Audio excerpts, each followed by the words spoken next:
urabona ko iyi ngurube ubu ngubu ihagaze uku ngubu nta 500 nakwemera. 500 ntiwabyemera? No, ntabwo nabyemera. Ntabwo wabyemera? Ibi nigiye kubwagura.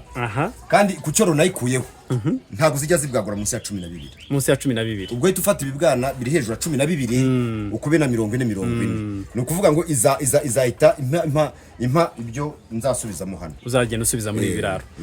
Reka nanagishimangira. Yego. Ikintu kijyanye n'icyororo. Yego. Tujye tubana tugitekerezeho. Bantu mwese mukurikiye Mr Tech Rwanda muhere aho muhereye hose mu gihugu. Icyo kiri mu gitekerezo. Tutajya handi ku isoko. Yego. Ngo tugende dutoragura akagurube. Yego. Kari aho ngaho kari lokali. Yego. Wirirwa ugaburira niyo akagaburira iki? Mu Rwanda buri muntu wese asigaye atekereza ikintu cyamuha amafaranga. Ndetse n'ufite akazi asigaye atekereza ikindi kintu yakora kugira ngo abone amafaranga. Murabizi ubuzima ntabwo bworoshye, buri kintu cyose gisigaye gisaba amafaranga. Niyo mpamvu ubworozi bw'ingurube ni kimwe mu bintu byatanga amafaranga. Ariko abantu ntabwo turamenye ko tubukora kuko buri gihe dutekereza ko kugira ngo tubukore dukenera amafaranga menshi cyane. Niyo mpamvu nasuye agronome kugira ngo adutembereza tuganirize uburyo ushobora gukora ubworozi bw'ingurube uhereye ku mafaranga makeya. Ahanga ndavugira rubanda rufite amafaranga atari menshi kugira ngo bamenye nabo ko bakora ubworozi ariko kinyamwuga ariko adatangira ku mafaranga menshi. Niyo mpamvu ari iki kiganiro kiraza kuryoha, ntimucikwe mugikurikire, turigiramo byinshi, ntabwo tuje kumurika ahubwo tuje kwiga. Tugendane kuko murabizi ko ifaranga muri iki gihe ni ikintu ushobora kuva ibutaruka Kigali utaratora igiceri cy'icumi. Niyo mpamvu tugomba kuyashakisha tukiga uko bayashaka tugahinduka sumaku z'amafaranga. Tugendane rero mukore subscribe kuri Mr Tech Rwanda, mbahaye ikaze kandi mukomeze kuduha ibitekerezo, mukande kuri notification kukazogera mujye mubona ibiganiro tubagezaho buri munsi.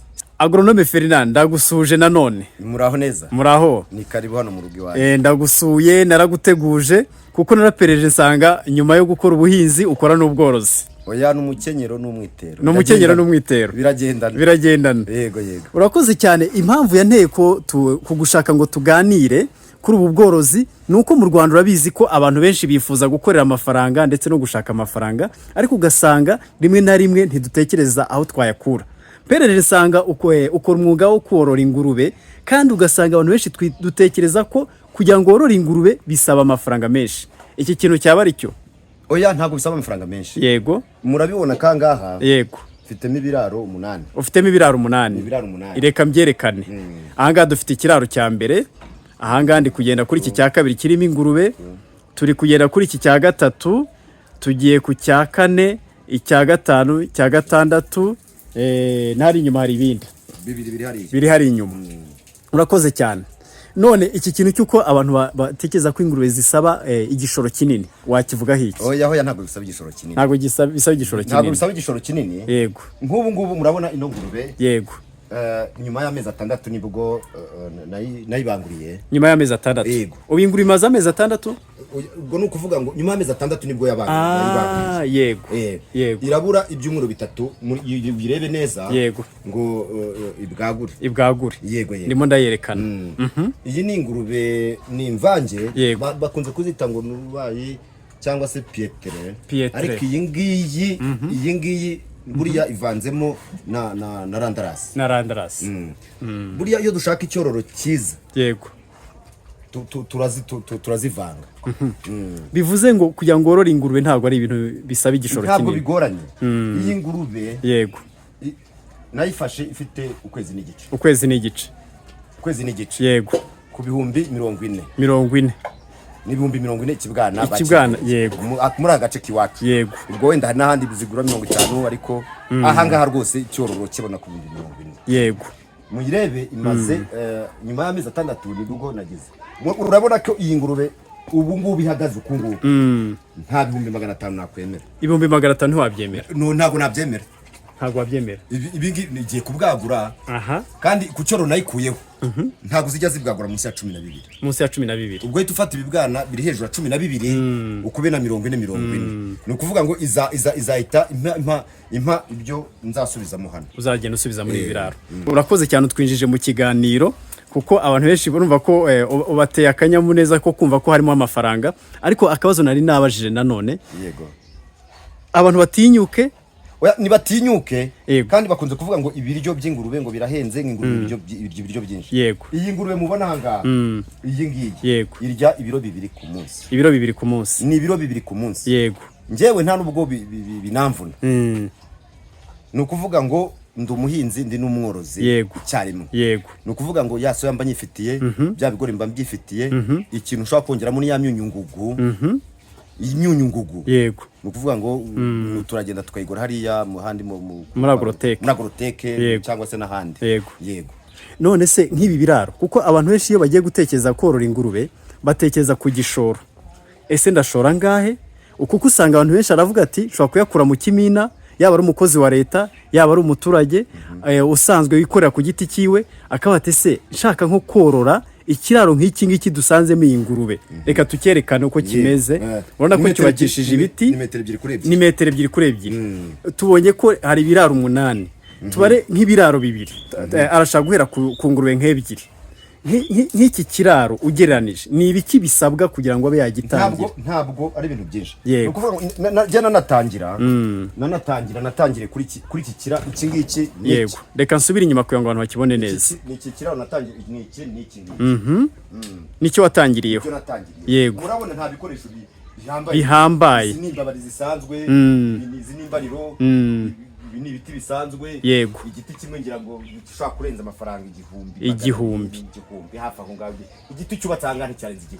Bivuga ngo umuntu agiye nta guciye mu ijambo, umuntu agiye nko mu kimina agakuraho 200,000 byakubaka byasaguka ahubwo hahita havamo n'icyororo cyabonekamo. Bakunzi ba Mr Tech Rwanda, ibi bintu nabikoze kugira ngo dutekereze icyaduha amafaranga, ariko ntekereza ko ubworozi bw'ingurube ni kimwe mu bintu bishobora gutanga amafaranga, ariko mu gihe bwaba bukozwe cyase dutinyutse. Niyo mpamvu nasuye agronome kuko arabikora byose, arahinga korora kugira ngo tuganirize twumve byinshi cyane. Wumvise ko nari ntanze urugero ko ufite 200,000 ushobora kuba wakora harimo n'icyororo. Urakoze cyane. Nk'umufundi ahita bibara. Wafata metero kare, wafata metero kare 8 ku biraro 2. Wahita ubara kuba n'ibiti byubatse n'amabati, ntabwo ari ibintu bikomeye cyane. Amabati kandi urushobora gukoresha yakoze n'ahandi hantu. Rwose ntabwo ari ibintu bigoranye. Niyo mpamvu abantu batinyuke rwose. Ibi ngibi nabikoze kugira ngo hari igihe tugera tugasura nk'umuntu wakoze ibikorwa bikomeye biremereye cyane, ariko tukibagirwa ko abantu benshi baba bakeneye ibiciriritse. Akabazo k'amatsiko. Yego. Nsanze hano muri ibi biraro usibye iki kiraro kimwe, iki ngiki nicyo kirimo ingurube. Yego. Iki ngiki muri kubona nta ngurube irimo. Yego. Ntambitse ntara hirya. Ntazirimo. Nabira bindi bibiri biri hara hirya ntazirimo. Reka nerekane kuri ibi ngibi.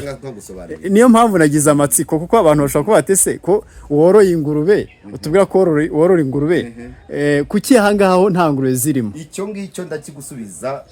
Rwose banashina amatsiko. Urabibaza ati n'ubiraro 8. Nababwiye ko ingurube itajya munsi y'ingurube 12. Izi ngurube zitanze nzejo bundi abanyeshuri bajya ku mashuri. Bivuga ngo Minerval wayikuye muri izi ngurube. None ubwo oya nigiyemo akantu. Oya ikigiye gukurikiraho rero. Ntabwo jewe ngikeneye icyororo. We ntukeneye icyororo. Nza iyi ngiyi nababwiye ko ibiro by'ingurube 3. Yego. Iraburi by'ingurube 3. Ni ukuvuga ngo nzahita nongera nuzuzemo hano hose kandi nanoroze n'abandi. Woroze n'abandi. Kuko iyi ngiyi ishobora kurenza 12 uko nyireba. Ishobora kuzirenza. Ishobora kurenza 12. Ikibwana kigura ngahe? Ikibwana gihano gitangira 40. Ikibwana gitangira 40. Yego. Ikibwana 40, ibibwana 12, 400. Yego. No kuzamuka hejuru. No kuzamuka. Ni ibintu bishimishije kuko abakuzi yewe mba nayiteje intanga. Niyo mpamvu nta sekurume mubona mu hano.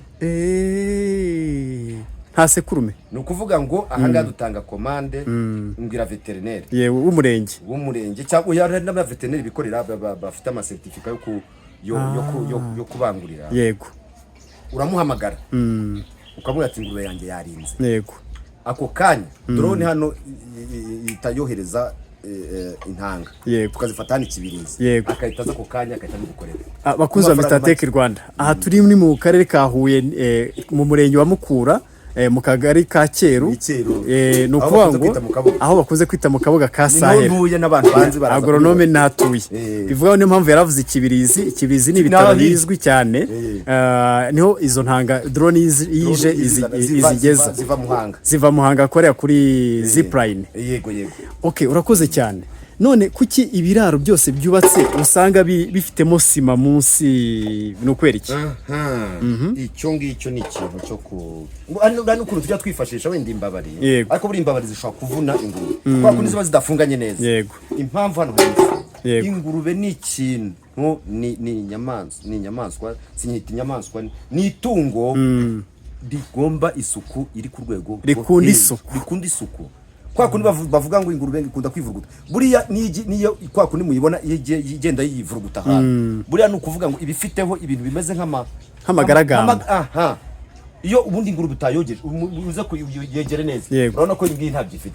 Iyi ngurube dufata inuza tukayikuba dore rwose urabona urabona ko rwose itina inatuza irakeye, urabona ko itari kwitseta no ku biti.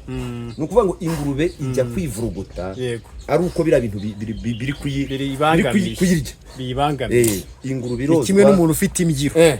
Ni ibyo ngibyo. Icyo numvisemo nuko ingurube ikunda ahantu hari isuku igira aho iryama aho irira, kwituma kwayo ijya ahantu yiherera ikagira aho iryama ikagira n'aho irira. Niyo mpamvu isima nuko yo muyigirira isuku namwe kugira ngo igire isuku itazamo utwanda tuyitere intuza ngigira ibibazo. Urakoze cyane. Umuntu amaze kubaka ikiraro, amaze kugura icyororo, ariko icyororo nanone nkuko ubitubwiye buri gihe njya mbabwira ngo ikintu cyitwa icyororo mujye mukitondera. Ni nk'ingemwe ku mbuto kuri zavoka rwose ntitukajye. Niyo mpamvu mfata umwanya nkahamagara veterineri wabihuguriwe akaza akanterera intanga hano. None iyi ngiyi nayo aho mba nayikuye mba byizeye. Niyo mpamvu mbabwira ngo ni 50% Landrace 50% Pietre. Ibyo bintu bisobanure Landrace Pietre bitandukanye he? Landrace buriya Landrace tuyikoresha cyane mu mbyeyi kuko ni ingurube zifitemo akantu ko gukunda abana. Landrace yego icyo kintu mu kimenyi.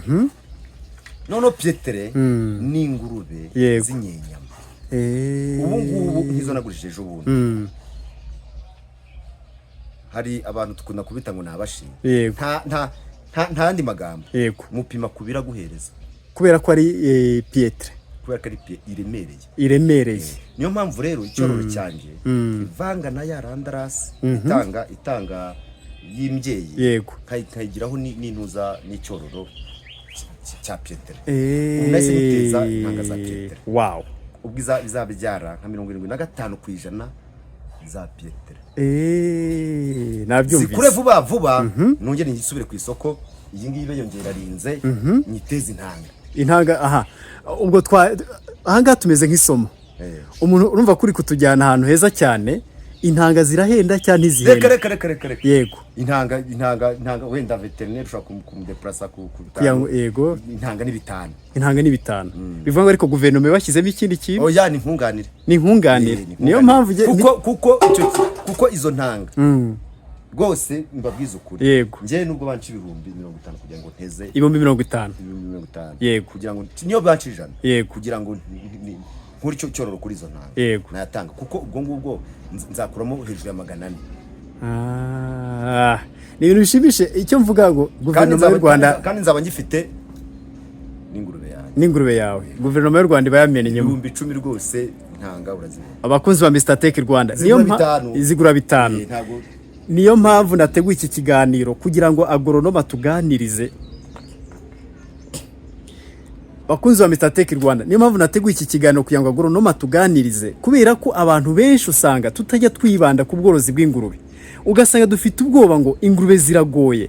Nimba mureba hano ahantu urabona ko harakeye, ahantu hari isuku, ariko nanone nkuko twabyumvise ibiraro ntibihenze. Si ngombwa guhere ku bintu bihenze by'amamiliyoni. Kandi hari video yabanje agronome watuganirijeho y'amakosa abantu batangira bakora iyo batangiye imishinga. Nanjye nababwiye ko natangiye kuri watangiye kuri bibiri kutagira igenamigambi tugahera ku biremereye. Ayo ni amakosa abantu bakora. Babyita ngo kwipasa muremure. Kwipasa muremure. Uragira inama abantu yo kutipasa muremure. Yego. Aha, none ubona ko abantu bagira ubwoba bwo korora cyangwa ugasanga abantu ngiye nkorera umushahara ariko usanga nifuza nanjye ikindi kintu cyanyunganira. Sindatangira ubworozi bw'ingurube, niyo mpamvu ugenda nanabyiga. Ubona nk'akantu gatuma abantu bagira ubwoba ari agaki? Akantu ka mbere kabatera ubwoba yego ni ukuvuga ngo ni umwanya. Nanjye ubwanjye rwose simvuze ko nahaba. Yego ni ukuvuga ngo iyi ngurube muri irebe iraryamye. Iyi ngurube rwose nubwo waba udafite umwanya muremure. Yego. Ni ukuvuga ngo irya kabiri ku munsi. Ingurube irya kabiri ku munsi. Yego. Ni ukuvuga ngo uyiha ibiryo saa 3. Yego. Ukongera kuyiha saa 9. Saa 3 saa 9. Ukahita ushyiramo amazi ukigira mu byawe. Izasakuza. Yego. Kuko kuva nagera ntabwo nigeze numva isakuza. Ntibishoboka. Yego. Ushobora no kuzora rwose ntagire n'umuntu umenya yuko. Hano haba ingurube. Icyambere ni umwanya. Icy'ubwoba umwanya wo ntago ari munini. Ku ngurube buriya nubwo wenda tuzajya no ku nkoko. Yego. Ikintu kijyanye n'ingurube n'inkoko. Yego. Ntabwo ari ibintu bishobora kugutesha umwanya. Kirazira. None si ikindi kintu cy'ubwoba bw'uko bashobora guhera ku bintu biremereye. Icyo wakibabwiraho iki? Ugasanga nk'umuntu ari kuvuga ngo birasaba miliyoni, ndashaka ingurube 30, ndashaka oya icyo kintu bakitondere. Buriya mu bworozi bw'ingurube. Yego. Ntibakajye batekereza ibintu birebire. Nababwiye ko ibi biraro dore ngibi ndi kubibona hano. Ndi kubibona. Nababwiye ko ubu ngubu jewe ahaga. Yego. Iyi ngurube ntawaguha 500 kubyemere. Ibazo ufite ingurube 3 miliyoni n'igice. Ubu ni ukuvuga ngo nta cyororo hano nkeneye. Nta cyororo ukeneye. Kurebana n'ingiyi y'ibiro 2 ku munsi yiturije amazi dore ngariya hanyuma miterongera nuzuza ibiraro. Wuzuza ibi biraro nyuma y'amezi 5 nongere ntangi ingurube. Iyi ngiyi nabwo nanone izabigize gute? Izaba yongeye yimye. Izaba yongeye ibwaguye. Bita nzikuramo zitanga. Yego. Kugira ngo wenda ntipasa wa mupira muremure. Mbese ikindi kintu mvisemo ni ukutipasa umupira muremure. Abantu birinde kwipasa umupira muremure. Kuko buriya ingurube ushaka kugira ingurube nyinshi wabara ibyo uzitangaho ugasanga nta kintu kimwe. Niyo mpamvu abantu bajya bacika intege. Yego. Ariko ngiye nkanga nta ntege nacika. Kwera kuri abibara bigakunda. Ndabibara bigakunda neza. Ahagaye urumva kanjye ndimo ndiga kubera ko harakanumvisemo. Wa mugani wajya baca ngo ukene ufite itungo nicyo kintu abantu muri misi twabuze. Ndajya gukorera akazi kabo nkorera nkaza ngataha. Kandi hari umuntu ugeze uvuga ngo nutaha ntukarebe televiziyo kuko umunsi nk'ako kazi ucitse akaguru ntago cyase ugiye mu bitaro hari igihe gishira bakakwirukana. Yego.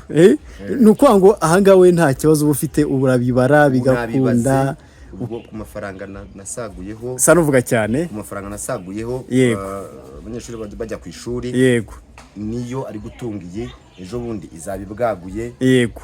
Izindi gishyiremo hano. Yego. Izindi nzibone hamwe ndi mafaranga. Bivuga ngo wirinze ikintu mise numvamo.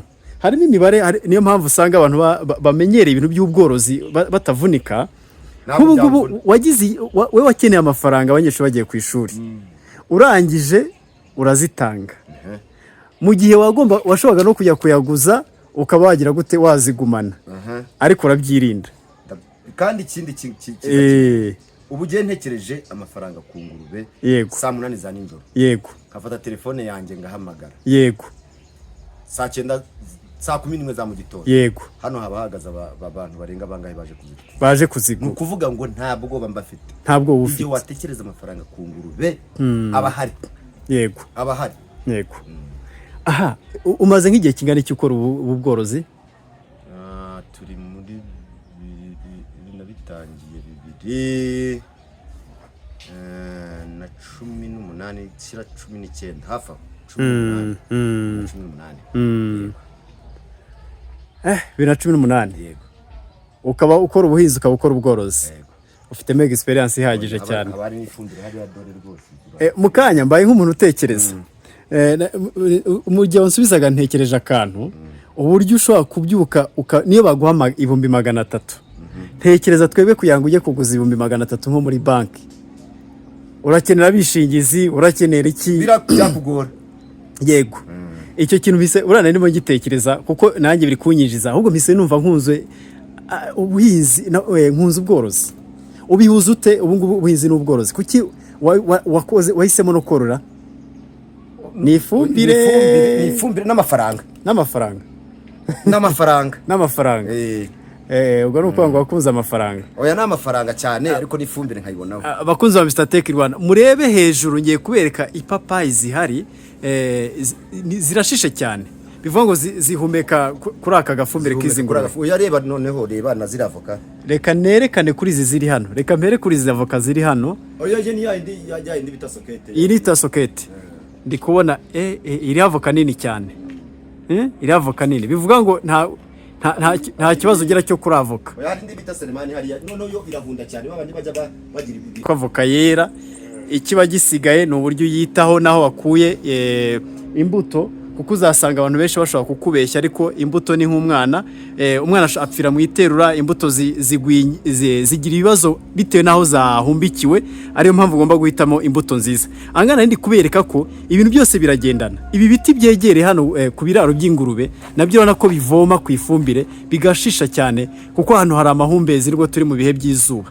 niyo mpamvu dukomeje ikiganiro ariko mwibuke ko intego y'iki kiganiro ni ukugira ngo umuntu wese atinyuke tureke gutaka hariho ikintu duhere kuri makeya tugere kuri byinshi yego bivuga ngo ikintu cy'ibiryo reka tukigarukeho njyangira ese hari abo ushobora gusanga bahira ibyatsi abandi ugasanga barateganya kugura amasondori yego ikintu cy'ibyatsi wagiraho inama iki abantu ugereranije buriya rero narababwiye ngo ikintu ni ukuba cyariye ikintu ni ukuba cyariye yego izo ngurube gihe ntangira ku mezi 6 ibiri hejuru y'300,000 yego ngewe ni ukuvuga ngo haba harimo ibyo wiyejereje mu bya bigori ibijumba mu za soya buriya mu bijumba nta mbaraga zibamo nta kintu kirimo buretse mbere reka wenda tujye no ku kantu kamwe yego ndakavuga nihuse yego wenda tuzagira ikiganiro cyabo buriya ingurube imeze nk'umuntu ikenera ibitera imbaraga ikagira ibyubaka umubiri amaproteine hakazamo n'imyunyugugu niyo mpamvu nababwiye ngo mu bitera imbaraga harimo ibigori cyangwa se bituruka ku muceri byo dukunze kwita ngo ni sondori cyangwa se amasondo mayise cyangwa brenda yego ni bitera imbaraga yego noneho hakazamo soya yego mu maproteine hazamo soya noneho ibindi nibyo tujya kureba he imyunyungugu harimo amagufa harimo ibyo muzumva bya imitsi hari ibyo muzumva za nabyumvise ni ukuvuga ngo biriya biryo amakonsantere haba ari ibintu bigiye bitandukanye tutazafata rero yego nacanisha ahangaha yego cyangwa se navoka ahubuka ahangaha nkayiha ingurube yego ariko ntabwo nakwizera ngo yabonye ibikwiriye bivuga ngo wa muntu ushobora kuyorora harimo ibintu bibiri yego hari icyo bugamije yego ese urashaka iyinyama urashaka izabyara yego ukayigaburira nabi yego watera imibare ugasanga barahombye noneho ikintu hano kuri Mr Tech Rwanda turijwi rya rubanda ku bigendanye n'ubuhinzi bigendanye n'ubuzima tuzena duhamagara abantu batuganirize ariko ndashaka gutekereza tubwira abantu bari mu turere usanga za Nyaruguru za Nyabihu za ahantu hose twita ngo ni mu cyaro utuye twose tw'igihugu wa muntu utabasha kugira ibyo asoma ngo ahugurwe kugira ngo akore ibintu bya kinyamwuga nubwo bitaba bimuhenze kuko abantu bazi ko ibintu bya kinyamwuga ari ibintu bihenze cyane none nkibaza wamubwira iki mu bintu byo gushaka icyororo mu bintu byo no kugabura yego rwose icyo kintu rekana nagishimangira yego ikintu kijyanye n'icyororo yego tujye tubanza tugitekerezo bantu mwese mukurikiye Mr Tech Rwanda aho muherereye hose mu gihugu icyo kiri mu gitekerezo tutajya handi ku isoko yego ngo tugende dutoragura akagurube yego kari aho ngaho kari lokali yego wirirwa ugaburira niyo wakagaburira iki ndabazi benshi cyane ziranahari kandi ndanabizi ko no muri famille zacu harabazi oya n'abadukurikiye baraza nabo barahita harimo biyumvamo yego oya reba ino nayibonye oya ayibonye cyane ndi kukubwira ngo yego dutekereze ku cyororo dutekereze no kukugaburira dutegereze ku cyororo cy'ingurube yego ikindi tuvuga n'abaveterineri baduhe intanga nicyo ngicyo nashaka kuvuga nicyo cyororo ndi kuvuga yego kuko abantu benshi bakora amakosa nicyo numvise mu kugabura noneho mu kugabura yego barahari rwose wenda yego nuko ngo bajye bagura ibiryo ahantu hizewe 5 6 munsi y'ibihumbi 300 iba yaguhonze aha ndagira tugane ku kintu rero usanga hari abandi bantu bakora ubworozi bw'ingurube mu buryo bwa kinyamwuga cyane akavangwa arayipima ugasanga barahangayitse ko bahomba ugasanga barahangayitse ko bigenda gutya biterwa n'iki ko nduzi wowe ufite akanyamuneza nta stress ufite ukaba ibyo bintu bijera ukaba ufite icyizere cyo kutahomba wa ntabwo je nahomba irihe banga nawe wabibonye yego ni ukuvuga ngo ikintu kijyanye n'ibiryo yego hari igihe tutabijera tutabibara neza bijyanye n'ibiryo yego ku isoko birahenze ndabizi ko bihenze yego ari amakonsantere yego ariko biterwa n'ukuntu ubigabura kuko ingurube ziba zifite ibyiciro sibyo yego burusha gufata ingurube rwose ikiri ntoya ibyo waha ingurube ikabirya ikabimara ariko ntize kwiyongera kuri bya biro cyangwa se ukaba arafashe ingurube yo igomba kubwagura yego atari inyenyama yego ukayigaburira ukeka yuko izaguha bya biro n'ibiguru ni ukuvuga ngo rero twegera abantu yego babisobanukiwe yego umuntu agusobanurire ese iki cyororo nguhaye ni bwoko ki yego unandike ugira agakayi wandikamo ubundi ingurube ugomba kuyipima byibuze gake rimwe mu kwezi ugafata agapapuro ukandika se nayihaye bingana gutya ibiro bingana gutya ku isoko twebwe ikiro kiri kugura ngahe yego urakoze cyane kubera ko naragushakishe nk'uko ndabisubiramo turi mu karere ka Huye mu murenge wa Mukura aho dukomeje kujya dusura agronome mu bikorwa bitandukanye burya baravuga ngo nutaganira no kurusha ubumenyi nawe ntabwo uzamuka niyo mpamvu ugiye mushaka kujya tuganire ariko nanone dufasha abanyarwanda kubera ko hari igihe tugenda ugasanga YouTube tuyirebaho ibitwika ni byiza kureba ibitwika ukaruhuka ariko rimwe na rimwe tugomba no kureba ibyubaka sosiyete ariko nanone agronome Ferdinand noneho sinzi niba azashyiraho na eke veterineri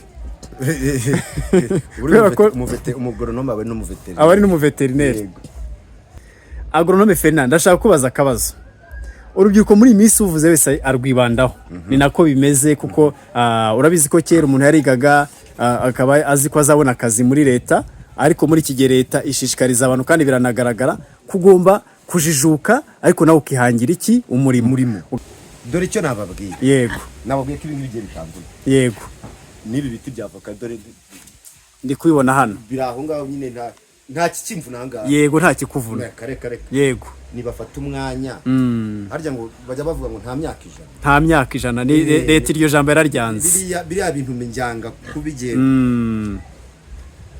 mu mwaka umwe yego watekereje neza yego no papayi yego nayiteye ngigera hangaha wariteye ukigera hangaha iyi ngiyi ireba guhera hangaha yareraga ireba hejuru yego yarariwe reba yarariwe simpageze amafaranga yajya ava mu ngaho yego ntabwo hageze yego sinahageze koko urubyiruko yego n'abanyarwanda bose muri rusange yego ibi ntabwo ari ibintu bigoranye ibi si ibintu bigoranye ntabwo ari ibintu bigoranye gutera igiti nk'iki kugira gute korora ingurube korora inyagazi mu buryo budahenze yego ukorora ingurube ugafata ibibwana bibiri nyuma y'amezi 5 ko amezi 5 agera wagira ngo ni nk'amasegonda 5 yego ukavanamo 600 yego ukashyira ku mufuka cyangwa ukayakoresha n'ikindi yego ibyo ntacyo byatutwara ngiye ndiga cyane hari igihe nzaguhamagara nerekane Mr Tech Rwanda nawe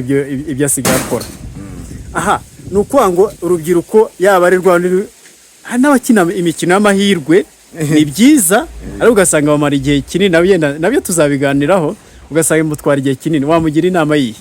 Icyambere cyo bimukoropa mu mutwe yayabona akajyana mu baciye hariya hepfo ubona ciho agahita tujya tuvuga akajya kuyanywera. Rubyiruko rero muri kubyumva inama nuko ubworozi ubuhinzi bubamo amafaranga ariko bisaba ngo kandi bitagoranye. Urakoze cyane. Hari ikindi kintu, hari abantu ushaka kuvugira aka kanya, abantu tuba dukorera ibigo dutekereza ikintu bita ngo pansiyo, wababwira iki? Pansiyo sinayikweretse. Abo bantu bababwira iki? Kuko impamvu ivuze usanga umuntu wese ajya guhinga ibishyimbo yagiye muri pansiyo ugasanga kandi icyo kintu ntazi ko bagikora. N'ibishyimbo dufite uburyo twabihingamo, hari n'amoko yabyo anahenze. Niyo mpamvu tuzafata n'undi mwanya nababwiye ko tuziga byinshi kuri Mr Tech Rwanda. Ni ukuvuga ngo abo bantu babwira iki? Ni ukuvuga ngo ntibakajye bategereza ko bazatungwa n'amafaranga ya pansiyo. Ngira ngo hari umukecuru twasuye ejo bundi ari kugurisha avoka. Yaravuze ngo dore pansiyo yanjye ati ngura icyo nshatse. Dore icyo nagendaga kubabwira. Tujye tubitekereza kare. Tubitekereze kare ufate abantu baguha inama wige. Ntufate amafaranga yawe ya pansiyo uratashye bakubise miliyoni zingahe uhise uhubuka ugiye mu bintu utatangiye kare, utanafashe n'umwanya wo kubiganiraho n'abandi n'ubumenyi n'ababimenyereye. Niyo mpamvu Mr Tech Rwanda hari abantu baduha commentaire kazi kugezeho ko bagushimira ibiganiro duha ko bibafasha bikabungura inama. Niyo mpamvu uyu munsi navuze ngo kandi ikindi gushimira ko utabyihererana. Hari igihe umuntu usanga aganira ariko ipfundo ry'ikiganiro cyangwa se ibanga ugasanga ntabwo ryerekanye ryafasha umuntu runaka. Oya ntabanga mu kazi. Icyo nakigushimira kandi baragushimiye nabyo nabikubwira. Hari n'abakomeje kugenda batubaza batabasomye commentaire ko hari abandika commentaire tubashyiramo nimero zawe kuri iki kiganiro ndaza kuzishyira. Barampamagara pe. Baragushimira rero uburyo bafasha. Kandi nagushimira. Ni nakaribu. Baje baza jewe tunigane turebe uburyo ibintu bikorwa. Iki kintu ashaka kucyerekana ubona ko hano hari isuku.